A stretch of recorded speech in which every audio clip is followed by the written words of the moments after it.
Bonjour et bienvenue sur Coparents. Alors, la motricité de votre enfant.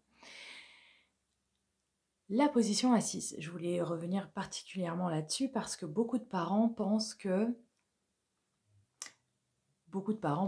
doit asseoir son enfant ou qu'on doit le mettre debout ou qu'on doit l'amener sur des positions qu'il va acquérir plus tard. Alors, c'est une fausse idée qui peut certainement être due à nos parents, nos grands-parents, nos arrière-grands-parents. Entre-temps, la petite enfance a fait beaucoup d'évolutions.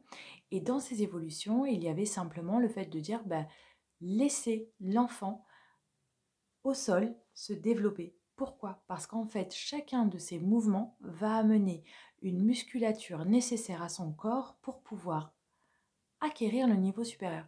Chaque palier va être nécessaire à un enfant pour pouvoir acquérir la motricité au-dessus. Donc ça veut dire que si vous laissez un enfant au sol, il va faire dos-ventre, ventre-dos. Il va se muscler la colonne vertébrale, la nuque, les bras, les jambes. Il va avoir des positions assez rigolotes.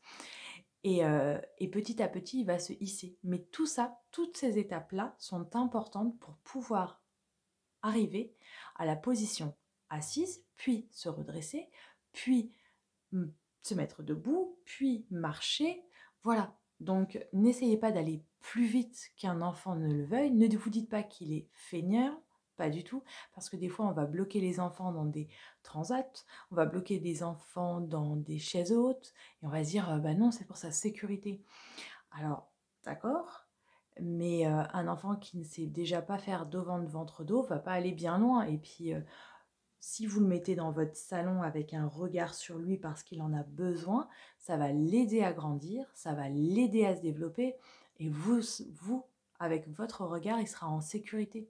D'ailleurs, n'oubliez pas que vous pouvez regarder la petite vidéo sur la motricité libre et la sécurité, parce que tout l'environnement de bébé doit être vu dans une certaine sécurité. Donc, je vous déconseille de mettre un enfant assis pour la simple et bonne raison qu'on en voit des enfants qui après se déplacent sur les fesses. Bah oui, puisque on les a amenés dans cette position et ils savent pas en fait quand même comment repartir. En plus, vous allez d'autant plus frustrer votre enfant parce qu'il va pleurer, il va être mal parce que du coup, il va vouloir absolument être assis. Mais ce qui est dangereux en fait, c'est que la position assise va faire qu'il va tomber. Donc, il peut se faire très mal, tomber même assis. C'est pas du tout agréable. Donc, c'est vrai qu'on essaie un maximum de ne pas faire ça. Je sais que c'est pas facile, hein, parce que on dit tout le temps, oui, il est feignant, il veut pas faire, donc je l'amène à le faire. Non, non, non, non, les enfants sont pas feignants, ils évoluent à leur rythme, ils font ce qu'ils peuvent. Euh, il faut les laisser y aller petit à petit. Donc voilà.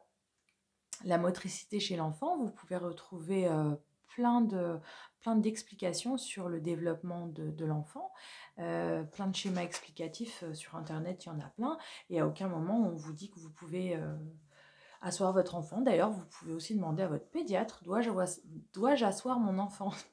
J'espère que les pédiatres ne vous répondront pas que oui, parce que c'est vrai que les pédiatres, c'est parfois aussi un petit peu compliqué.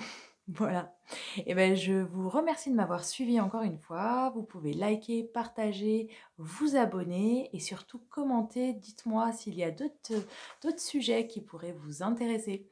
Merci beaucoup et à très vite.